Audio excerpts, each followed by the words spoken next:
Oh, good. I am so excited that Kyle Harrison has agreed to grace us with his presence today and allow me the opportunity to really pick his brain. And I just want everybody to know, our listeners and our viewers, that this is completely spontaneous. Kyle has no idea what's going to happen and where this conversation is going to go. And quite frankly, neither do I. We're just in the moment and we're just going to flow with ease. Kyle, I know from Keller Williams, through Keller Williams, they have a MAPS coaching program, and so that's where we met. I am no longer part of Keller Williams MAPS. It was 4 excellent, amazing years. And during that time, I made a lot of really great connections, and Kyle is one of them. So Kyle is also the CEO of a company that I know this is going to be really scary for a lot of you, but they actually look at your numbers. I know financials and Amazing. numbers and P&Ls, and oh my God, everybody's head just went. So, but Kyle's going to talk us down off the ledge, and he's going to give us maybe 1 or 2 good strategies. And then if you guys are interested in having Kyle work with you, we'll give him the opportunity to share some of his contact information so you can reach out to Kyle, after you listen to the entire podcast, not before. So, Mr. Harrison. Yes. Okay, so tell us a little bit about you and give us like your 60-second sales manager moment. Sure. Yeah. So I grew up in Illinois. I made a stop in Austin, Texas, and I went to college in Illinois. Made a stop in Austin, Texas. Moved over to Salt Lake City, Utah, in the early 2000. My mom got into real estate in 1978. At 16, I told her I'd never get into real estate, and at 28, I got into real estate full time. So from Salt Lake in early 2000, I moved back to Illinois and got into real estate in 2006. So I've been in real estate for 19 years. I've been with Keller Williams for almost the 19 years for that. And so, yeah, and now I just relocated to Carolina Beach. So I traded the snow for the sand. And along my journey of real estate, building a team, I had the opportunity to get into coaching.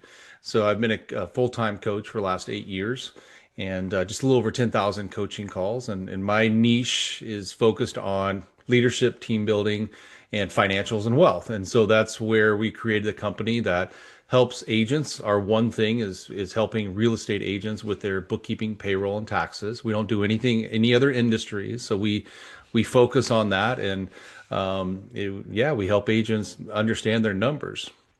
Okay, But yeah, so that's me in a nutshell. That's my that's 60 second. okay. So, well, a couple of things. So, first, which Carolina Beach are you? North Carolina, South Carolina? Where North are you? Carolina. Yeah. So North Carolina, Carolina Beach, North Carolina. So it's kind of a Oh, tongue it's actually twister. the name of the town. Okay, shows you how Yeah. much I know. Carolina Beach is what it's Got it. now. Yeah. Okay, so that's the first question. How to Yeah. clarify that. The second question is, okay, so it's really focused solely on the real estate industry for the real estate professional. That's So right.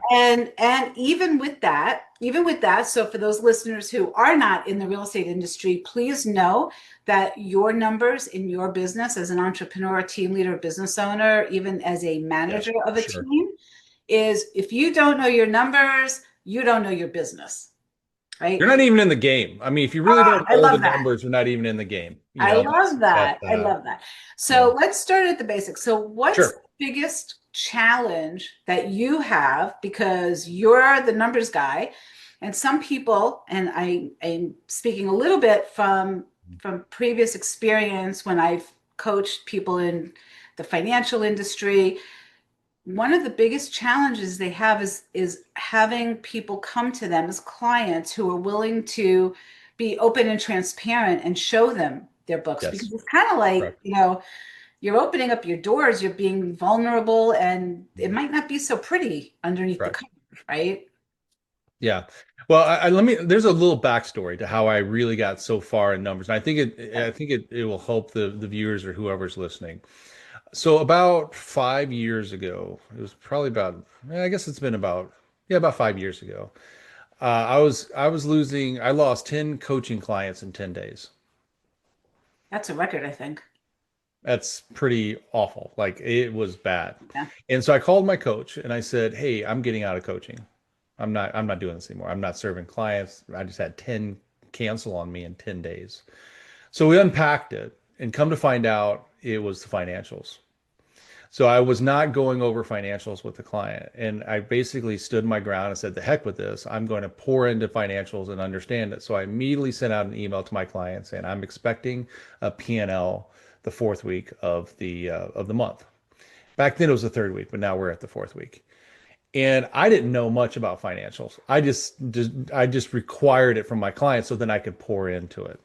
And I think whoever's listening, if numbers, quote unquote, is not your thing, you do know numbers. You know what percentages of houses are. You know what percentages of commissions are. You understand how to tip. You know the percentage of tipping. You could probably run those numbers really quick because you're used to it. So when people say, I'm not a numbers person, yes, you are. If you're in the sales game, you are because you understand. It's just a matter of what numbers do you need to pay attention to.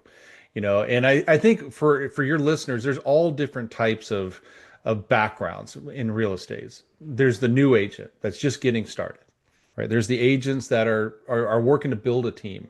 There's the agents that have a team. There's the agents that are building enough wealth that they don't need to sell real estate anymore. At the end of the day, though, everyone, in order to go from the beginning to potentially building a team or even growing enough of a team, enough making enough money to build wealth, you are going to have to know your money. Any If you want to industry, grow it, you got to any know it. industry, What's right? that? Any industry. Any industry. That's exactly right. And so it's really, when you look at the top 5 reasons why businesses fail, 3 of them are tied to financials. 3 of them.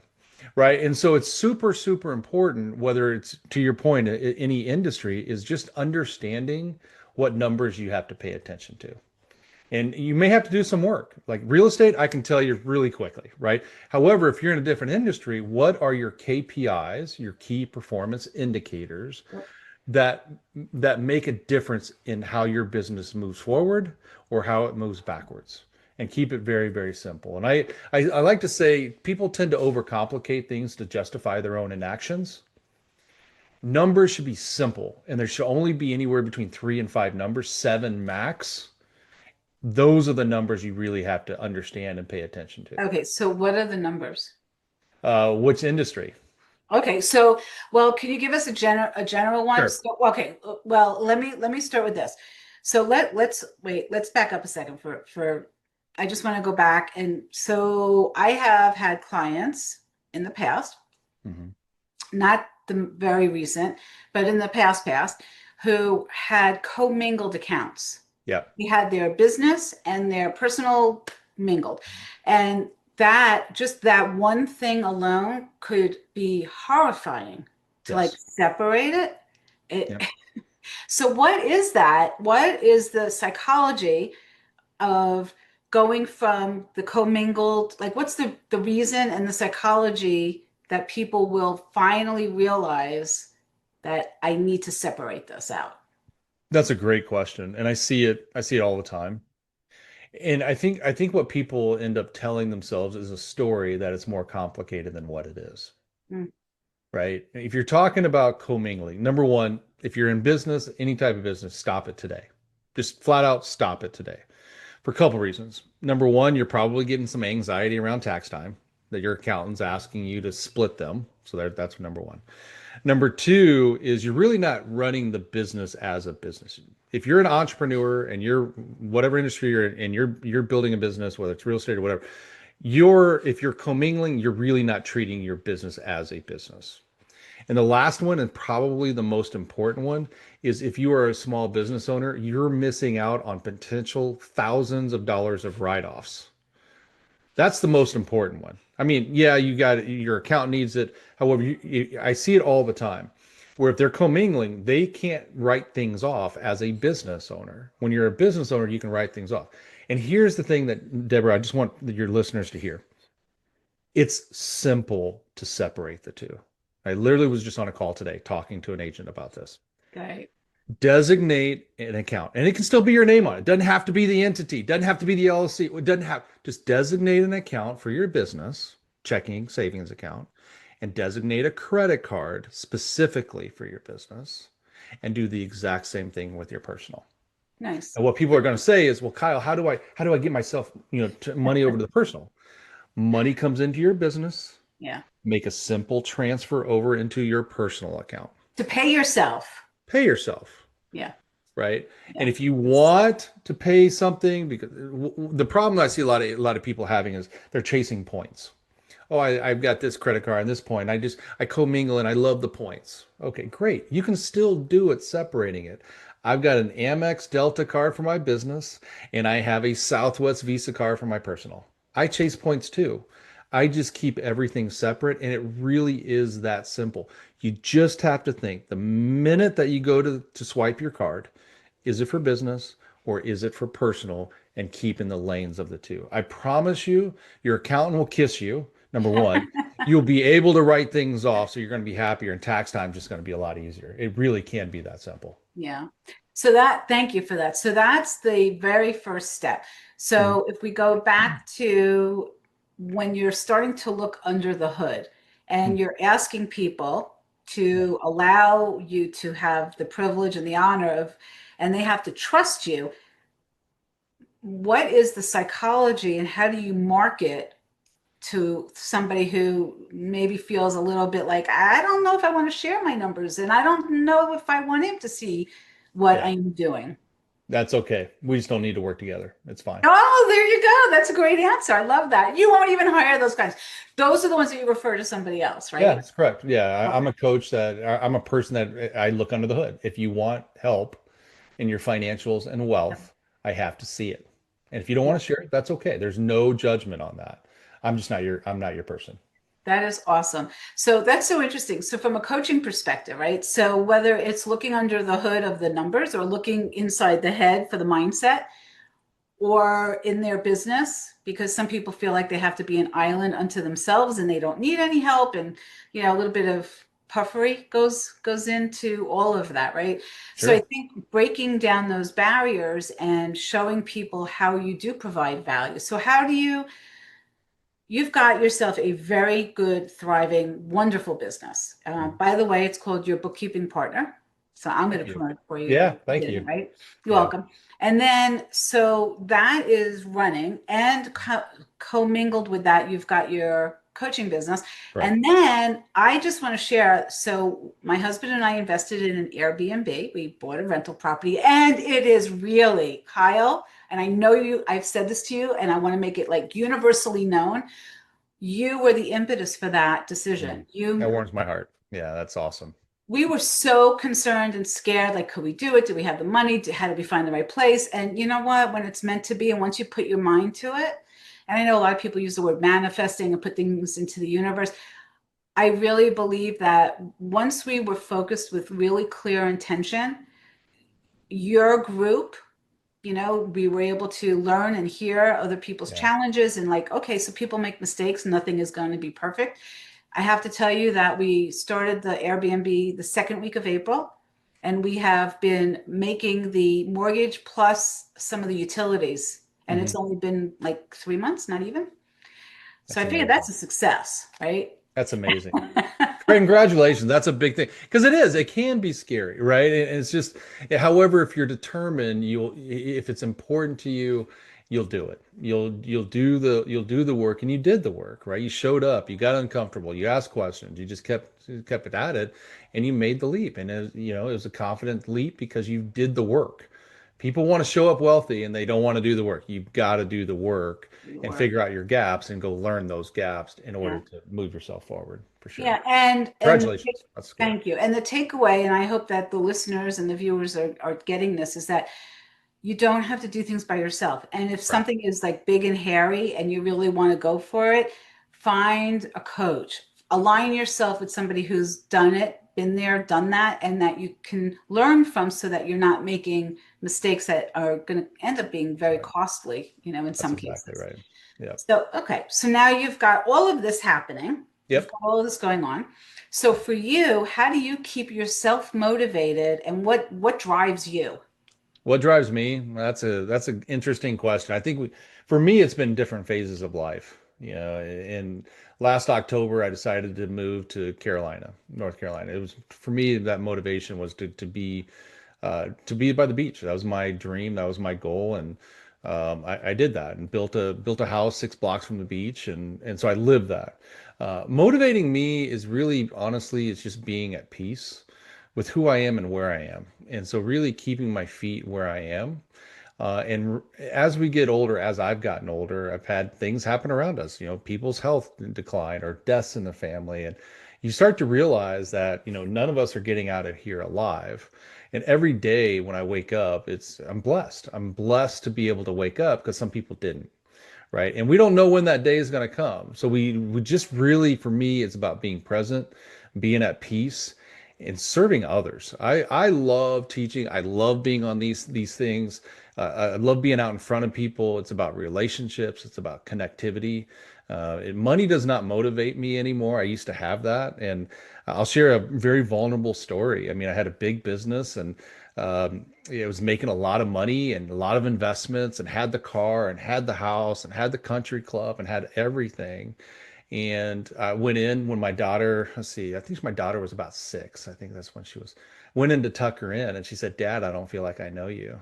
Oh, So that changed my wow. life. And even till this day, she's 18 now. I still tell her thank you because I'm not sure I would have had that life altering moment. And I bawled, I cried, I still get teared up about it. But that was what I thought was important, was getting my kids the things that they wanted. However, you spell love, Time, right? It's time. And so it's super important to be present with people and just be where they are, and meet them where they are, and just accept who I am and what I am. And I'm on the journey of life. And yeah, I know that's a more philosophical, but that's in No, my it's heart of hearts great and truth, it's Deborah. real. That's just being raw here. Yeah, no, that's I appreciate it, and I'm very thankful that you went to that space because I think that's important. It's part of who you are as a human being, and I think that is a great so the being the vulnerable part and being transparent and then realizing what your priorities are and realigning. Here's the big picture of what you did, okay, what you just shared with us. I'm going to expand on that. Love it. You took your priorities and instead of continuing doing what you were doing because you were caught up in the material parts of it, you realigned. And I do this with my clients. I'm actually got tears in my eyes because I do this with my clients. You guys, you and anybody, all of us, we have the ability to change our story and to adjust our picture. And it doesn't need to be next year, next month, it could be now, like right now, That's right. today, in this moment. If you Correct. could make believe your life was like a jigsaw puzzle and you had your family and your business and your relationships and your health and all of those pieces, and you have that ability to rearrange those puzzle pieces and make it the picture that you really want it to be. So good for you for doing that. How brave and wonderful that, Thank you. and probably scary, I would Oh, think. it was. I sold my business. I merged it, moved to a new location. I became a team Fabulous. leader. It was a journey. Here's the thing though, my daughter slowed me down in that comment, in that moment when she said that, right? Very high producing people and high functioning people, it's go, go, go, go, go. Yep. Right. And I think what happens is we get so focused on the end zone or the finish line that we actually fail to understand the journey to get there. And when people slow down, it's something I say a lot, slow is smooth and smooth is fast. When you're slowing down and collecting your thoughts and being present with who you are as a human, you can show up to the world differently. And high functioning people, they're scared of that. They don't know what to do with that. And when they do, it's life changing. Yep.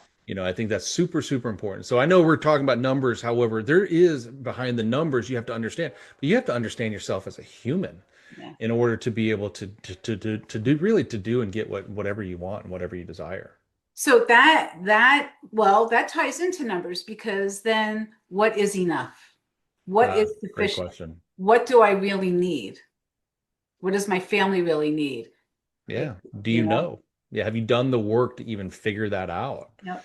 And it can be scary to people. And if you're listening to this and it's catching curiosity, there is great resources out there.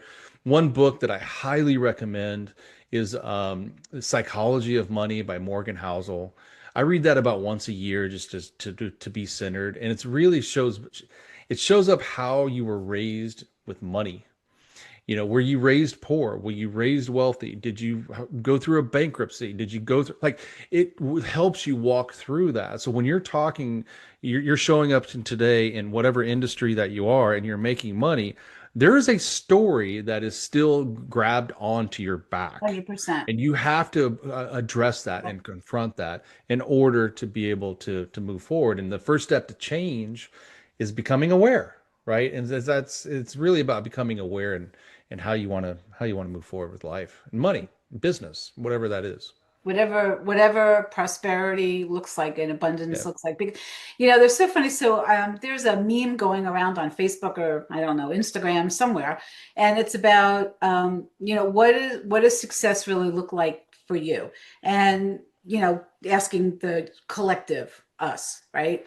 So I know a lot of people put money and a really good career, and then, like you had mentioned, driving these big beautiful cars and belonging to the Yeah. country club, and and being able to dress a certain way and go to certain restaurants and order whatever you want, and that's great, and I'm not saying that's There's not nothing wrong with a that. thing. Yeah, I agree. There's no judgment. However, for some of us, that's not what the message is for us. And I Right. think sometimes, because I'm in the other group, I'm in the group where I'm so happy just to go walk on the beach and put my feet in the sand, right? So, amen, right? So I Amen. don't, right? So I have a car. I have no car payments. Two cars, no car payments. Amazing. Love that. Love Yep. that.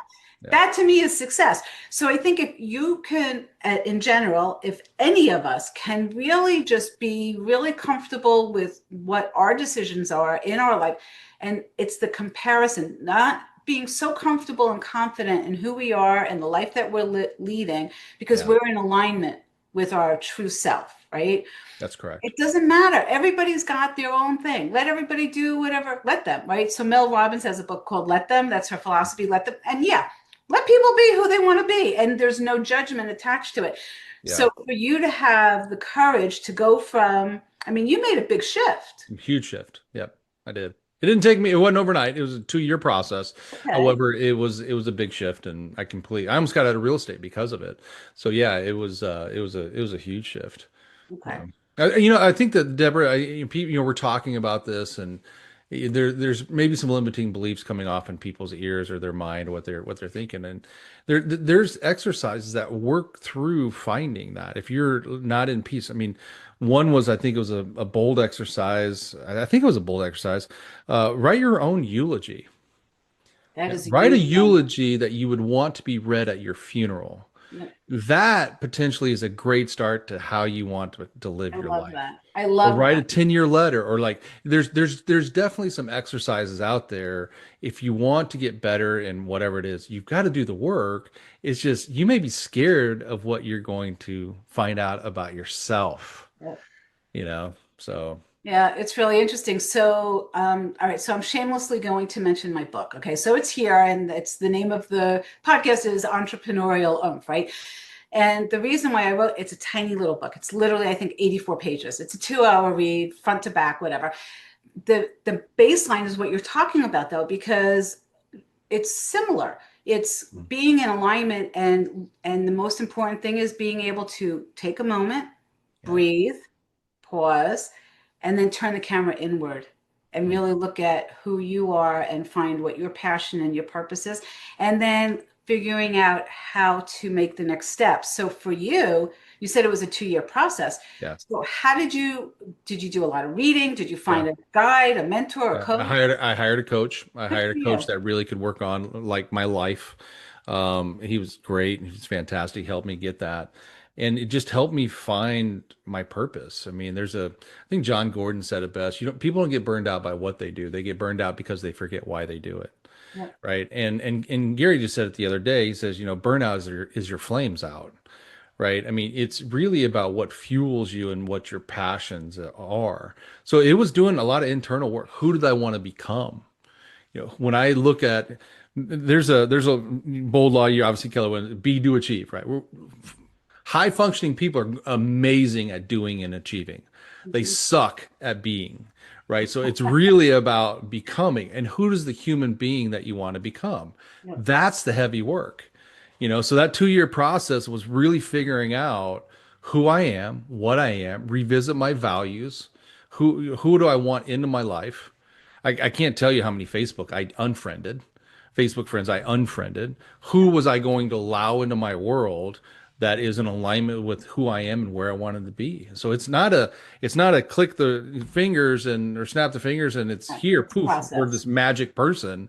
Yeah. It's a journey, it's a process. And are you getting better at every day? Journaling helped. I'll tell you what's interesting. This is weird. Nothing is weird. I love this. Keep going. It's Yeah, I want to hear this. so I played college football. I'm a big guy, right? Big guy. And I dated this one. I'm dating this wonderful human being, and she is big into hot yoga. And I'm like, oh my gosh, I have never stretched, grabbed my toes, did a down dog, nothing like that, right? And you want to talk about getting in alignment with your personal self? Go do yoga.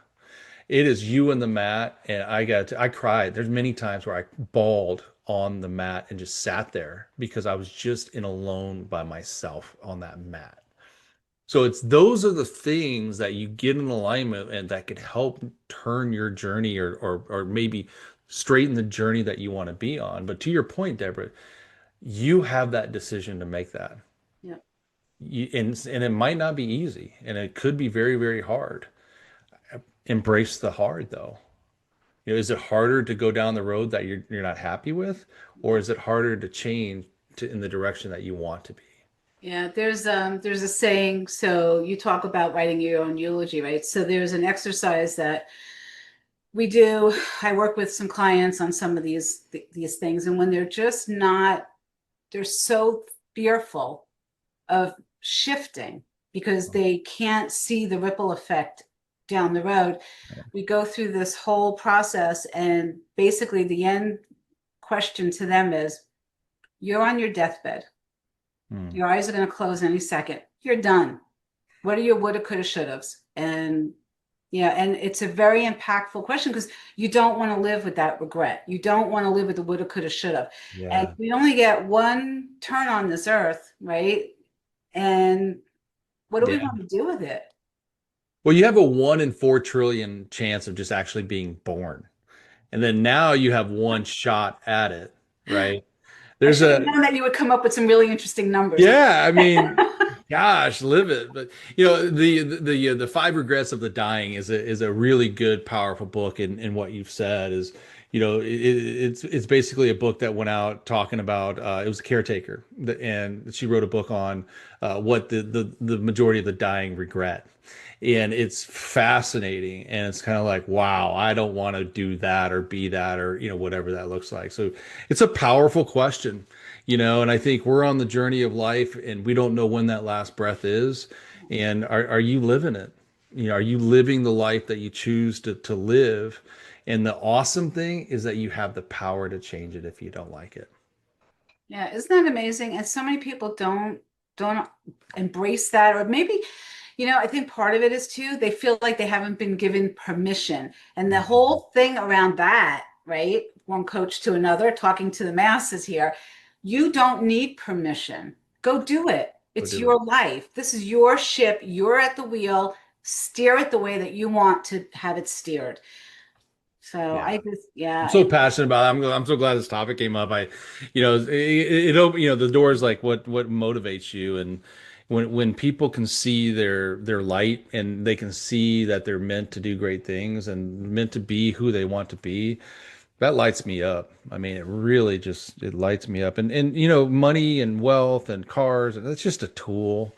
It's just are you living your best life? And if you're not, what are you going to do about it? that's right. What are you going to do about it? What are you going to do about it? So I just want to digress. Can we just digress really quickly? Because I don't Sure. want to leave this one stone unturned because I am so curious about it. All right, I have to bring it up. What I've heard you and the word politics together.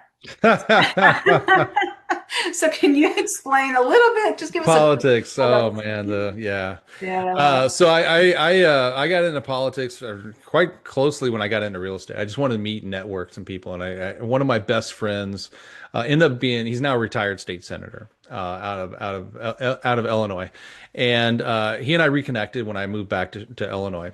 And he was getting into politics, and so I'm like, sure, I'll get into politics. I had no idea. Next thing you know, I'm the city council member for my town. So I was the city Right. council member for 3 years. And then I got politics is just funky, but I was able to get into and be able to run the largest political party. I was chairman of the largest political party, South Chicago, and just got to see the curtains behind politics. And anybody knows anything about Illinois, it's kind of dirty. There's like 6 governors that have gone to prison. Like it's just dirty.